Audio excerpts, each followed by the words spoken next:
welcome to the Saving with Steve show, where we talk about the ins and outs of money, pretty much everything in the sun relates to you having a happy, healthy relationship with money. My name is Steve Shefska. I want to thank you for joining us. More importantly, I want to thank you for sharing us with your friends, family, and associates. And by the way, this is an episode you're going to want to share with a lot of people, maybe listen to a couple times, because we're going to be sharing some really interesting things. You know what? Many of us, we buy cars every 3 or 4 or 5, 6 years. And you know what? Many car buyers unknowingly give up leverage by revealing too much information during the negotiations part.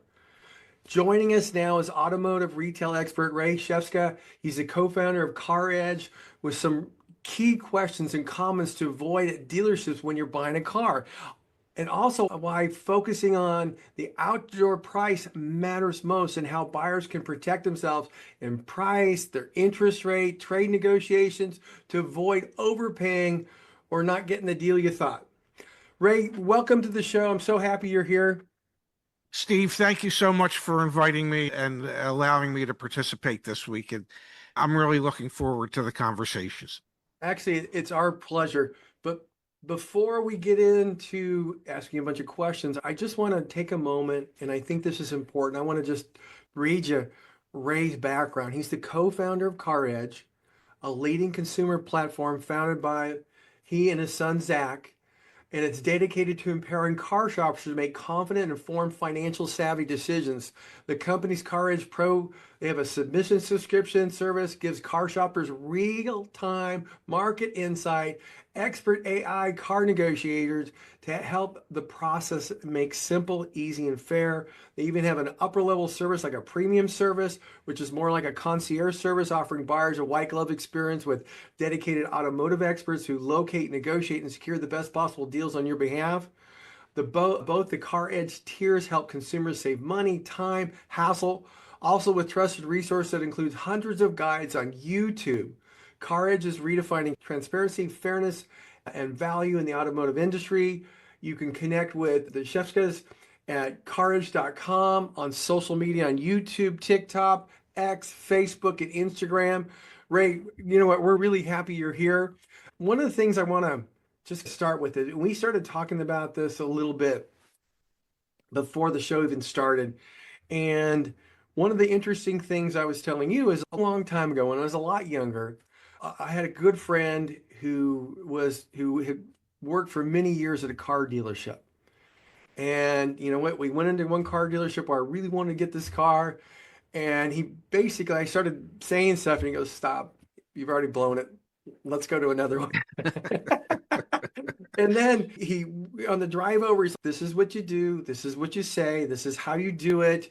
And I just followed that process and walked away with a deal all my friends were shocked at, just because it was that great of a deal. And I think people just don't realize that, you say you have a car dealer that's how many cars they sell a day? It could be 10, 15 cars a day. And you as a customer, you're out shopping for a car once every 5 years. I'm pretty sure the experience is resting with the car salespeople and not you. Oh yeah, no, they probably walk people right through a process and know what your answer is going to be and how you're going to say it in the whole shot and what they're going to do next. Car salespeople are trained to gather information. They're like hunter-gatherers. They have what seems to be just a normal run-of-the-mill conversation, but it is typically peppered with questions that will provide them with the answers they need so that they can figure out the best route they need to take to make the maximum profit they can on any particular sale. And the reason that salespeople are trained to make as much money as possible is most salespeople are not salaried. They're commissioned. It's a commissioned position. So in order to enhance your income, you have to unfortunately extract the most money possible out of your customer. That's the reward. So if a salesperson's getting 25% of the profit on the deal, his or her motivation is to make sure that profit is as large as possible so that their 25% adds up to a nice living. And the other thing I want to add in there is you talked about protecting themselves on price. That's just one piece of the profit. You have your interest rate, which is another Yes. piece of the profit because somebody else makes money off that. And then your trade-in. There are three aspects to a sale, and each one is a separate transaction, so to speak. The first transaction is the car that you want to buy. And before you ever get to the car that you want to buy, it is incumbent upon you as the customer to understand what it is that you can afford and only allow yourself to look at vehicles that you know will fall into what you have budgeted for a car. And too many people go into the process not having done that. And then they get walked down this road where they end up buying much more than they should at a higher payment than they can realistically afford. But they have allowed that salesperson to probably plan a 2 week vacation in the mall because the customer was so unprepared.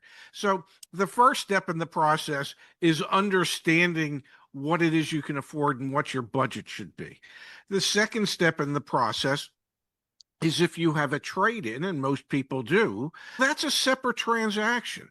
The first transaction is buying the car, the second transaction is you're selling a car and you're selling your trade. At that point in time, you and the sales staff have the exact same goal. Most people don't realize this, but the salesperson, you as the customer, you're trying to buy the car as inexpensively as you possibly can. Mhm. And the salesperson is trying to sell it for as big a profit as they possibly can. When you're trading your car, the dealership has the same goal you had. They want to buy it as inexpensively as they possibly can. So the goals are aligned there. Your job now as the salesperson is to extract as much profit from the dealership towards your trade in as you possibly can. And then the third aspect of a transaction is financing the vehicle and knowing what type of rates you should qualify for and understanding that the finance department at a dealership is a profit center. It's indirect lending. So, because it's indirect lending, the dealership submits a loan on your behalf. The bank will approve the loan at a specific rate that the dealership can charge, and the dealership is legally allowed to charge more than what the bank is charging them. And typically that's 1 or 2%. If you don't understand that going in, and you should go in with a pre-approval, so they have to match an interest rate or beat an interest rate, the dealership can make thousands of dollars on the financing if they add 1 or 2 percentage points to the loan amount. And then after that, isn't there the insurance part? That's a concept that most people don't understand. You should check your insurance rates, what they might be, prior to ever buying a car. I can't tell you how many people would buy a car and then call their insurance agent after they've taken delivery of the car and were absolutely shocked to find out how much their insurance premium just went up.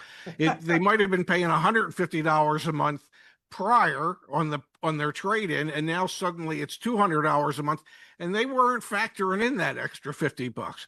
And then there's other aspects to the ownership that people don't think about: the cost to fuel your car, the cost to maintain the car, and ultimately how much your vehicle is going to depreciate over time.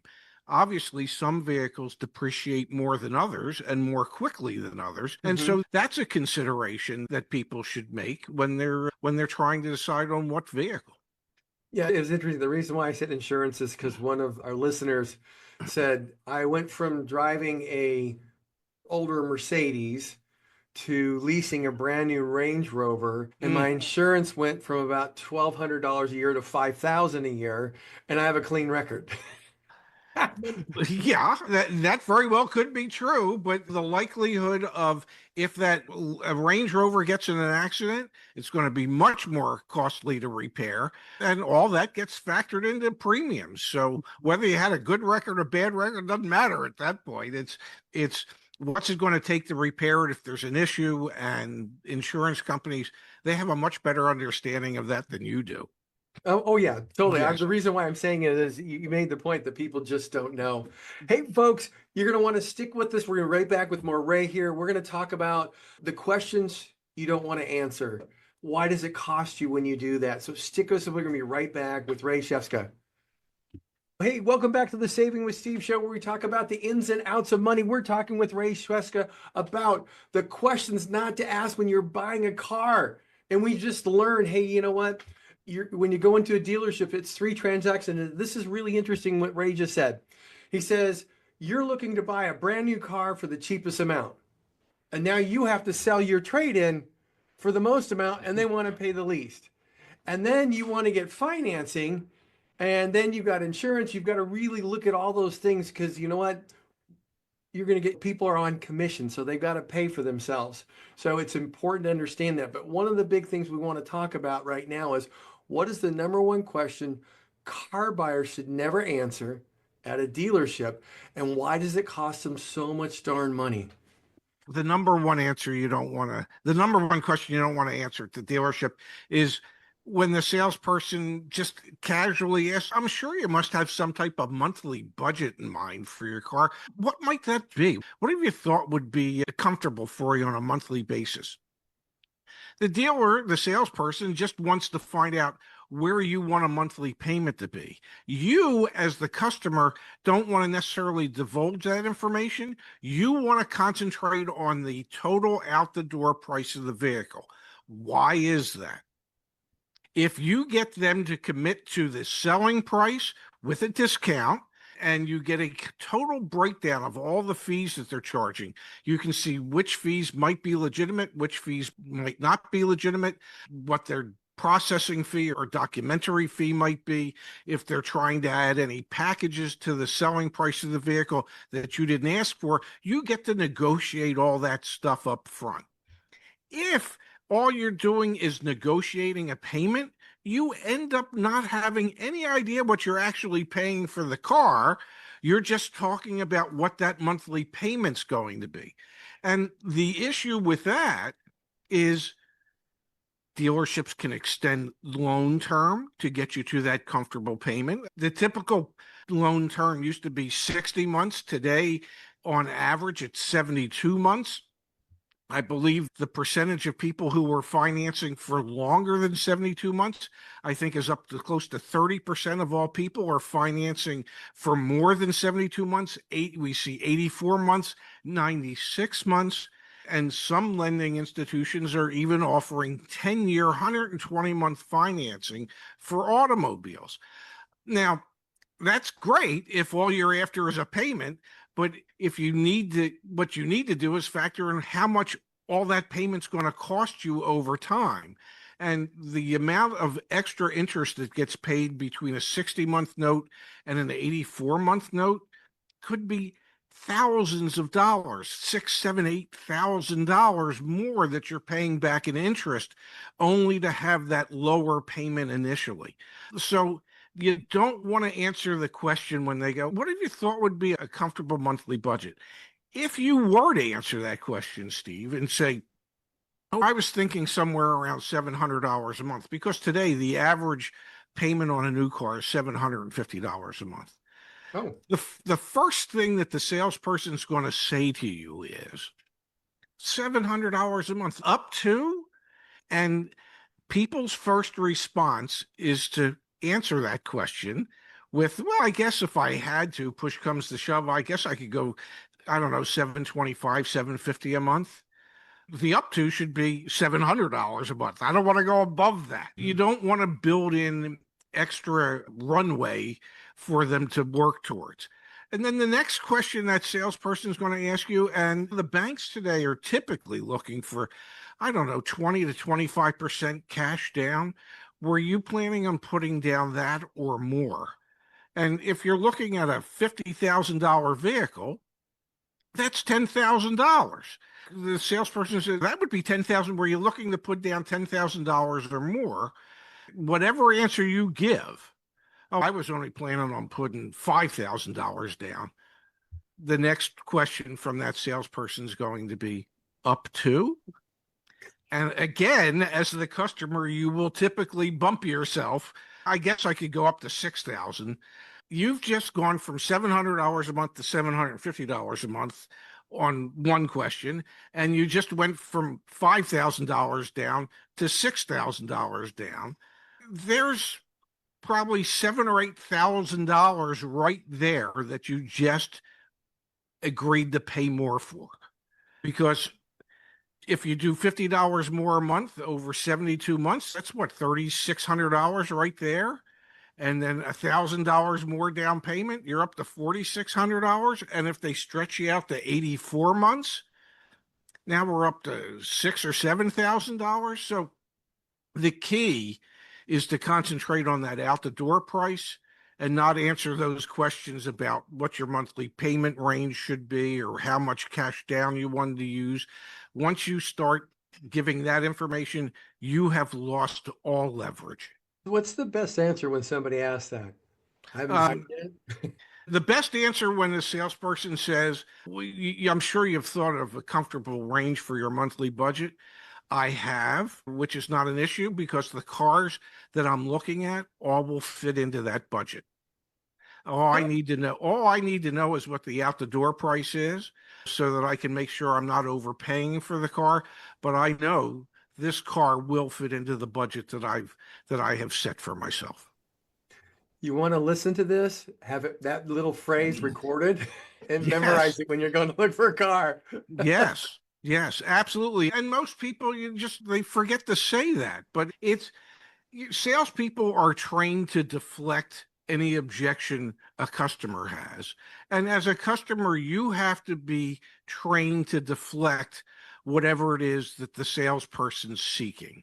And so the sad reality is it just becomes, if you've done your due diligence and you understand what it is you can afford and what vehicles you can afford, and you limit yourself to only looking at those, then the monthly payment's going to fit in where you need it to fit in. You already have a pre-approval from your bank so that you're not just depending on the dealership. The answer is very simple. We just need to concentrate on that out the door number right now. I know this vehicle will fit into my budget. Okay, you know what? I want to ask this because I know you're saying what people should do, but a lot of times they make assumptions, and it happens all over in this world. And you have the sticker price, they think it's non-negotiable. And you know what?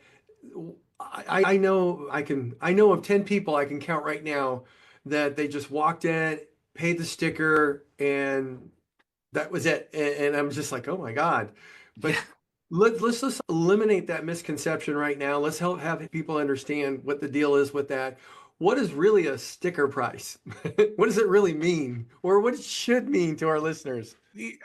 There are some brands where the manufacturer suggested retail price means more than others. And what when I say that? If a brand is in short supply and high demand, Toyota, Lexus, Honda, for example, then the manufacturer's suggested retail price has a lot more meaning than if you're talking about, say, a Dodge Ram or a Ram pickup truck, where instead of the dealer having a 30-day supply of vehicles, they have a 200-day supply of them. Suddenly, the manufacturer's suggested retail price on that vehicle means a lot less. The dealership's more motivated to get rid of something that's in high supply and low demand. So MSRP is just that, a manufacturer's suggested retail price, the price that the manufacturer decided they think it should sell for. It doesn't mean it has to. The dealer is free to sell at whatever the market will pay.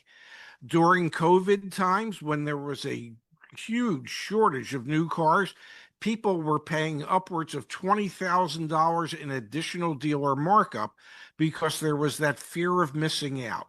There was a shortage of cars and there was heavy demand, and dealers were asking for extra and people were paying.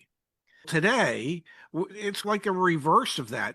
for many brands. There's more vehicles than there are customers.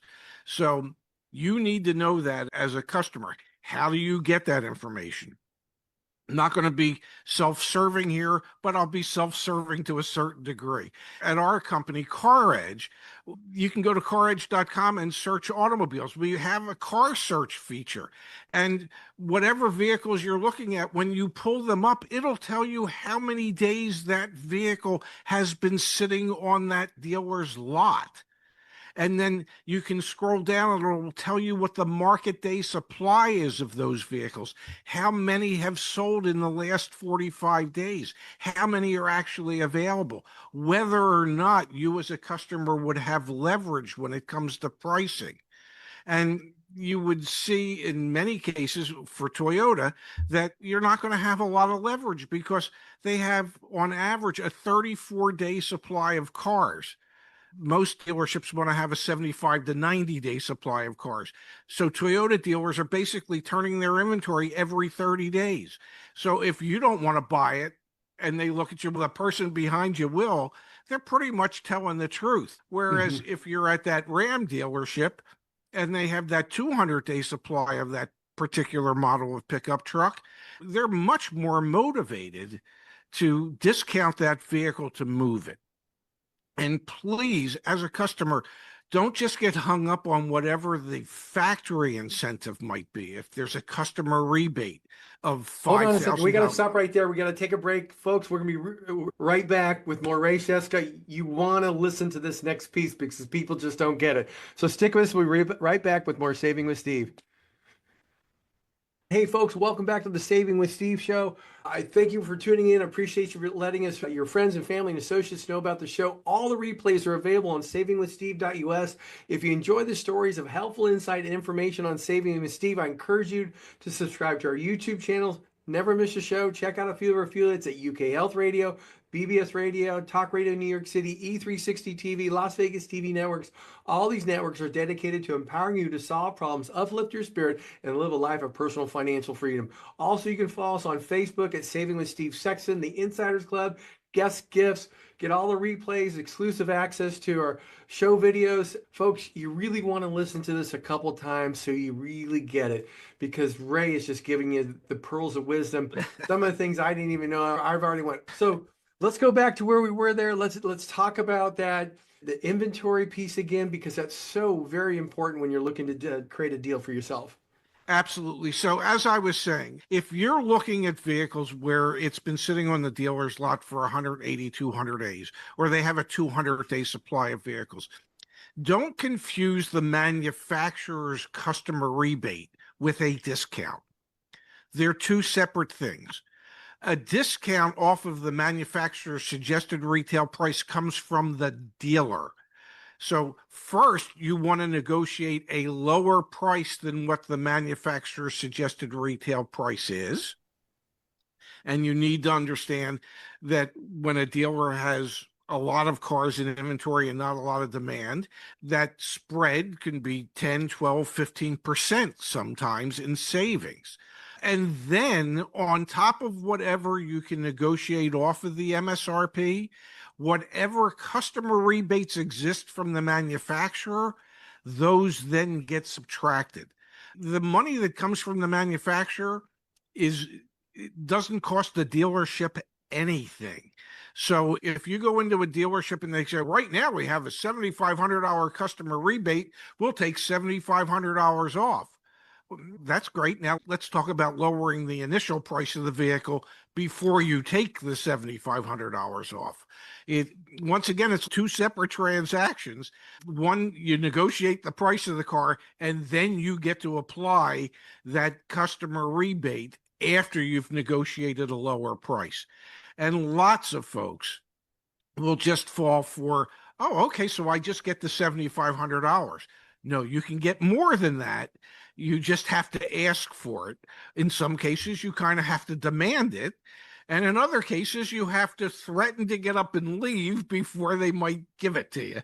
But that is part and parcel of your job as a customer, is to negotiate a lower price on the vehicle to begin with before you ever start to apply those rebates from the manufacturer. Oh, that's wonderful. That's wonderful to know because there are so many people who didn't realize that one thing. And that one thing could make a gigantic difference if you can probably save another 10 or 15% besides that rebate. Woo, Yes. that's a Yeah. lot of money off a car. Now let's talk about interest rates. I know the best deal is to go get your interest rate, go get your approval in advance, be ready to go give it to the dealer and all that stuff. So, how does somebody negotiate the best interest rate? Maybe they decided, oh, my car broke down. I got to go get something this weekend. How do I get the best rate on a deal? My suggestion from having done this for 43 years is go to your local bank or credit union, wherever you bank, and get pre-approved for a car loan. Say, I'm interested in buying a $40,000 car and I want to find out what my interest rate would be on an auto loan. So you can get a pre-approval. And as a customer, you need to know what your auto FICO score is so that you can be on level playing field with the dealer when they're trying to tell you what interest rate should be. But if you can walk in with a pre-approval, say 5.9% today on a new car, then the dealership is going to try and match it or beat it in order to encourage you to finance through them. Now, why does a dealer want you to finance through them? If you finance through them, as I mentioned earlier, that's indirect lending where they're getting the loan approved for you. You are not doing it yourself. They get a kickback from the bank. They, even if they don't increase the interest rate, they still get a kickback for placing the loan. They'll get a flat fee. It might be $300, it might be $500, whatever it is, but it's extra profit for the dealership. If you don't have a pre approval and you go in and you apply for credit through the dealership, and you have, let's say you have a 750 credit score, and you get approved from that bank, the bank might say to the dealer, okay, the loan is approved. The buy rate for the loan for the dealership is 4.9%. So that's what the bank's going to charge the dealership for the money. The dealership can turn around and tell you, great news, we got you approved at 6.9%. The interest that's gained on that extra 2%, the bank usually splits that with the dealership. The dealership gets 70% of what that extra interest amount will be, and the bank gets 30%. That's why the bank's okay with it. They're going to pick up extra interest as well. And most people don't realize that. So the key word is buy rate. If you're sitting down with the finance person at the dealership and they go, great news, we can get you 6.9%, just look at look them in the eye and go, by the way, is that the buy rate? And the look of shock that'll come over their face when they hear the phrase, is that the buy rate? They're going to look at you and go, have you been in the business? Because most customers don't understand that and would never ask that question. Now, they don't have to tell you, but the shock on their face will tell you what you need to know. And you can say to them, listen, I understand that you get a lower rate because you place a lot of loans with this bank.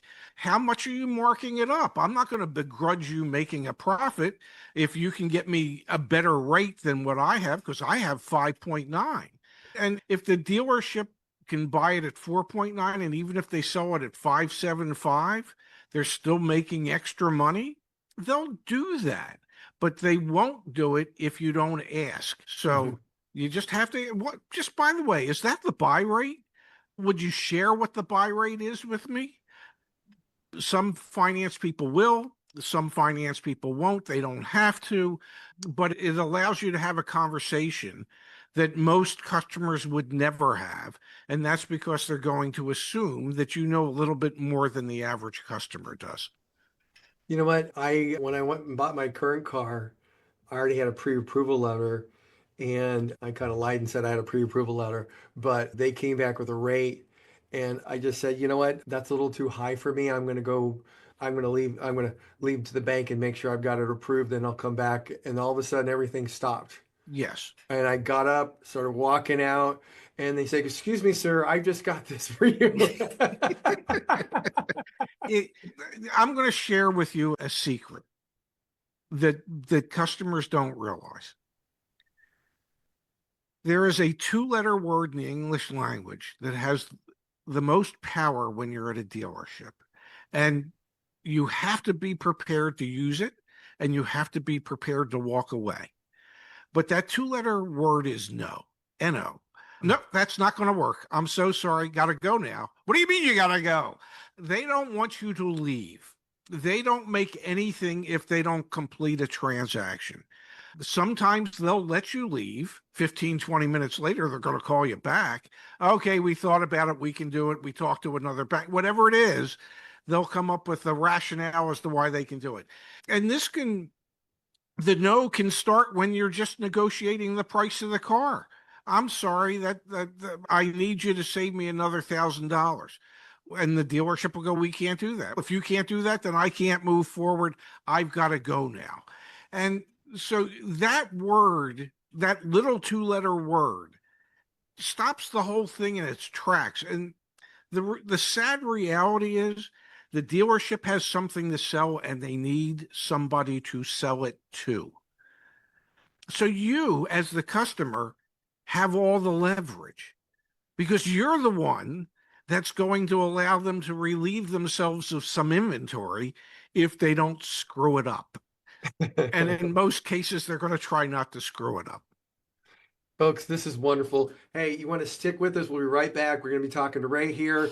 We're going to talk about test drives, mistakes. We're going to talk about a few other things too. So stick with us. We'll be right back with more Saving with Steve. Welcome back to the Saving with Steve show where we talk about the ins and outs of money. You know what? We're talking with Ray Shefska. You know what? You just really want to listen to this over and over again because he's going to give you some pearls of wisdom here of what to say, what not to say, and how to deal with things when you're at a dealership. And one of the things I was just sharing, and I'm going to ask Ray to share his thoughts on it one more time, is when my wife and I went to go buy a family car many years ago. I got her prepared because she hates the dealer process. She just loves it because it makes her feel uncomfortable and the guys make her feel guilty, the whole shot. And I said, you just got to be prepared to walk away. And the funny thing is I said, okay, you know what? That's not going to work for us. And we got up and my wife goes, is this the part where we walk? And we walked out the side when our car was in the front. And by the time we got to our car, they said we could make it work. But then when we got back in there, I said, I need a better deal on our trade-in. And I said, I need this much more. I actually asked for 40% more and they said yes. Because and you said, hey, this is all about making a deal. It is. The whole concept, if somebody is in the dealership, I'll share this with you from 43 years of working in retail automotive and managing dealerships. If there is a customer in the dealership with the wherewithal to actually complete a transaction and they are threatening to buy a car, a sales manager's responsibility is to not screw that up. Okay, they've got something they've got to sell, and they have somebody that wants to buy what it is that they have to sell. The last thing you want to do is take that buyer and turn them into a shopper where they go somewhere else to shop and buy a car. So if you really have the wherewithal to complete the transaction, in most cases, at most dealerships, they will figure out how to make it work. It is easier to sell somebody a car that has time and effort invested in it than as a salesperson, than to start fresh with another customer. So they don't want to let you really leave. If you threaten to leave, if you get up to leave, that'll get them moving in the direction you need them to move into in order to make a deal. I used to explain to customers that part of our job as a sales manager at a dealership is we were like potato farmers. And every month we had a bushel basket and we would have to fill that bushel basket with potatoes. And sometimes there would be small potatoes, which were deals with very little profit in it. Sometimes there'd be medium-sized potatoes, which was like an average deal. And then sometimes there'd be big potatoes where there was way more profit than what you would normally expect. And folks, I get it. You don't want to be a big potato. You probably don't even want to be a medium-sized potato. But I'm okay if I fill the basket even with just small potatoes. So let's figure out how to make you a small potato, and I can sell what I need to sell, and I can fill my bushel basket by the end of the month. And that's realistically what is happening at a dealership on a monthly basis, because everything is tied into what is happening that month. You have sales goals every month, either sales goals that are set by the store or sales goals for you that are set by the manufacturer. And every month it's time sensitive. You have to fill that damn bushel basket. So So let's add this into there before you go on. One of the big questions we've got, and I'd probably say a good 75 people, hey, it's the end of the month. They've got to make their sales quota. Is that the best time to go to a dealership? yes. Yes, people are going to always want to know when's the absolute best time to buy a car. The end of a month, the end of a quarter, the end of the year. Every month, sales departments have goals and quotas that they want to hit. Salespeople have sales goals and quotas that they want to hit to reach bonus levels. Quarterly, dealerships can have quarterly goals set by the manufacturers, by the automakers. And then the absolute best time to buy a car is between Christmas and New Year's. That typically in December is when the manufacturers have the greatest amount of customer incentive dollars that they utilize to move units. They have year-end sales goals they're trying to hit. Dealerships have those same goals as well. Salespeople do. There's a lot of money riding on what happens between Christmas and New Year's. It's typically one of the busiest weeks of the year at a dealership. And it's typically when you can get a dealership to agree to numbers that normally they would not. So So it's about making sure they move the metal, so to speak, so they can reach their quotas, so they get their bonuses. And even if they make almost nothing on 10 or 12 cars, it gets them a bonus that could be hundreds of thousands of dollars. I will share a story with you when I was at a BMW dealership, and it was the first of the month. And the owner came down and was talking to one of the sales managers. He said, I noticed you lost $2,500 on that last deal you did last night. What were you thinking? And the sales manager looked at him. He said, I was thinking that you would probably rather me lose 2,500 so that we could get that $200,000 bonus rather than pass on the deal and not get that $200,000 at all. And the owner looked at him and said, yeah, that was a wise decision on your part. Yeah, there are times where dealerships will lose money on a vehicle because that vehicle will trigger that huge bonus that they can get from the manufacturer. So yeah, the end of a month is an important time frame. Hey, you know what, Ray, this has been outstanding. I know there's so many little pearls of wisdom. I'm taking little notes and stuff like that. But do me a favor. The business that you and your son Zach have set up at CarEdge, could you just walk through how that works? I know you've got a couple different tiers because people have asked a little bit about that. So I'd love for you to share it with our listeners. CarEdge is a consumer platform that's designed to help people navigate the car buying experience. We have what I like to call do-it-yourselfers, where they just like to gather some of the information that they could utilize. I think we call it CarEdge Pro. We've changed the name of these things so many times, even I can't keep track. But I believe that's $99 a month, and you can get all types of market insights as to days on lot, what's going on and what others have been paying in your market area. You can drill down to local market areas, and that's for the person that wants to do it themselves. And then we have AI agents that actually negotiate on behalf of you, and they do it anonymously. You assign the AI agent a name. They do all the negotiating back and forth via text or email. And all the AI agents do is concentrate on getting an out the door price, getting fees removed that shouldn't be on there, getting protection packages removed from sale prices that shouldn't be on there. And the wonderful thing about the AI agent is they never get emotionally invested where a customer will. They're not afraid to say, hey, we're walking away because it's an AI agent. The customer might be fearful, the AI agent isn't. And ultimately, the AI agent can typically save customers thousands of dollars. And the real beauty of that is you still have total control of your life as the AI agent is actually negotiating for you. You could be at your son's soccer practice, why the AI agent's finally completing that transaction, and then you go in and pick up the car. And then we have our white glove service, our concierge service, where an actual human being sits down, has a conversation with you, finds out exactly what it is that you want and what colors and things of that nature. And then we source and negotiate and set up the entire transaction for you in a white glove manner. So basically, in many cases, we have the vehicle delivered to you if that's possible. In other cases, you just go in and sign the paperwork that's already been agreed upon. So it's three levels. It's $99 a month for the do-it-yourself, or $49 a month if you want to utilize an AI agent, and it's $999 if you want to utilize a human concierge service.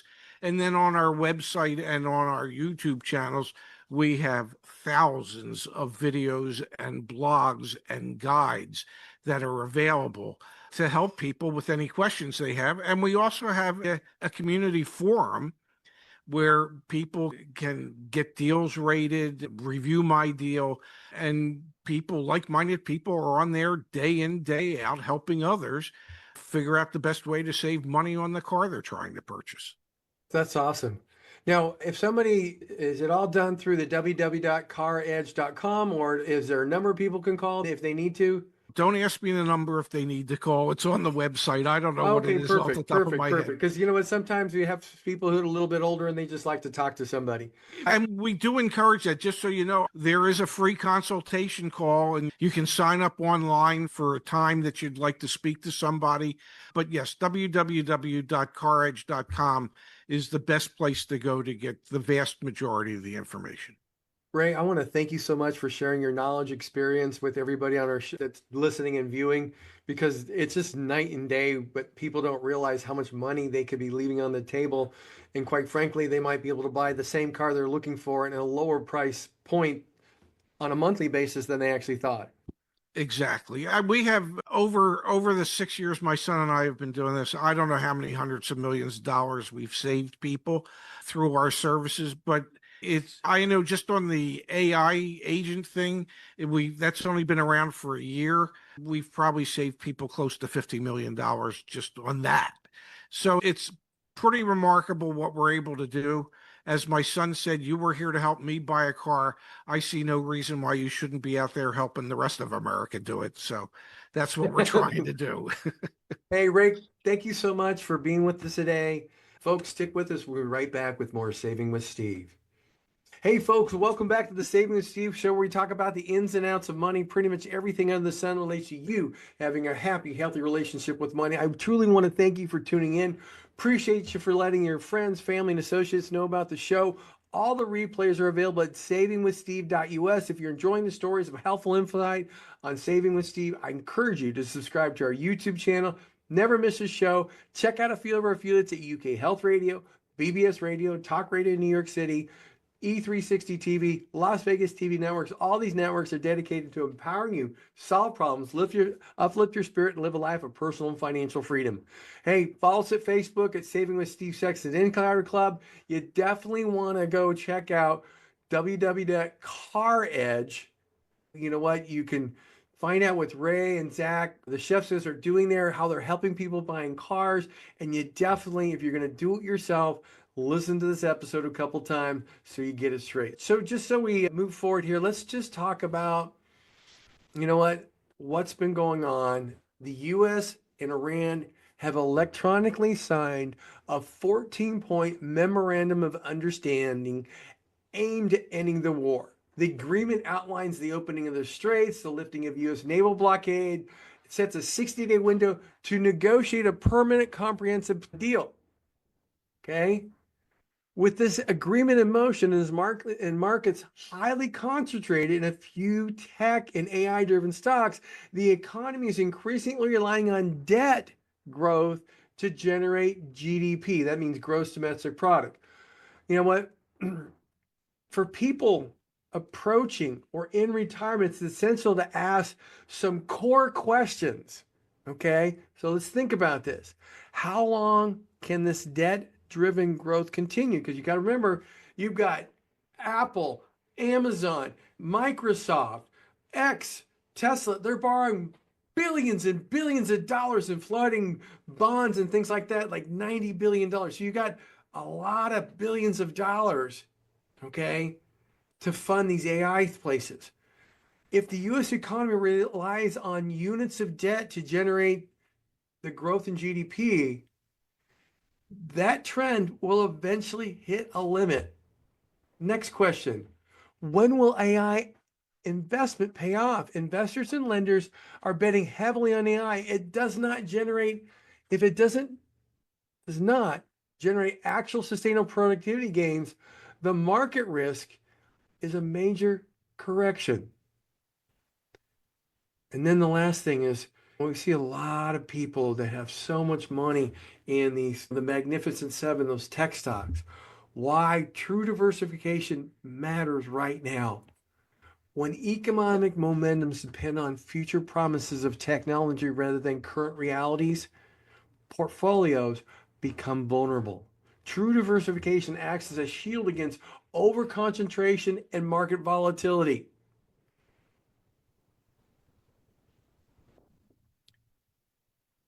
These are the type of questions that come out when the markets and to a degree the economies are resting on their laurels of over-concentrated amount of tech-driven stocks.